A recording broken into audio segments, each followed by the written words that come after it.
When God restores worship, no opposition can stop his work. And when Christ reveals righteousness by faith, no one can boast in the flesh.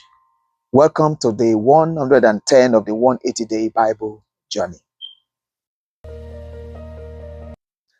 Today, we learn how to rebuild boldly, how to resist discouragement, how to receive prophetic courage, how to trust God completely, and how to stand in the righteousness revealed through Christ. As we look into Ezra chapter 3, when they started the worship mandate as instituted by Moses and the various feasts, the Levites helped lay the foundation of the Lord's house with mixed emotions. You know, they were really touched by the heart and they were crying that, wow, such a great work, such a great house, such a great responsibility and expectations from God, and how they failed him. They felt bad, but at the same time they were glad that they were able to redo it again. Revival begins with restored worship. As we look into Ezra chapter 4, the opposition took to work. Men of the land of Judah and Benjamin, they gathered together to frustrate the building of the temple. And they later wrote to King Astazas to issue a command to stop the building. They had the perception, they gave the king a wrong perception that, oh, when the building comes up, these people, they won't pay you any taxes anymore. The king granted them their request. Every God-given assignment will always attract opposition, will always attract resistance, will always attract discouragement. So don't think it's unique. Don't think it's just only meant for you, that you are the only one going through it. Every God assignment will go through this season of opposition. In Ezra chapter 5, Haggai and Zechariah, both of them began to prophesy to the Jews to continue to build the temple. We saw the hand of the Lord upon the people. As they prophesied, they continued to build. The governor still questioned the authority to build. He later wrote a petition to King Darius and included the answers of the elders of Israel. And then the best answer to any adversary is the word of God, what is written. And so in that letter to the King Darius, they included what God instructed Cyrus. They say, according to the God of the heavens, this is what is said. Prophetic voices reignite stored assignments.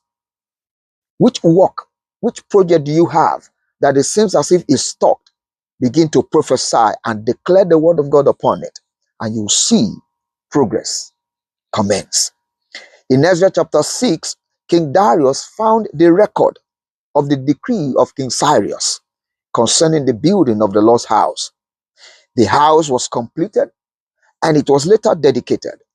The people kept the Passover and they were rejoicing before the Lord. What God decrees cannot be stopped by man. And whatever the God has started in us, he will complete it in Jesus' name. In Ezra chapter 7, we saw Ezra, a priest, a scribe. He showed up at Jerusalem to seek God and to teach his laws.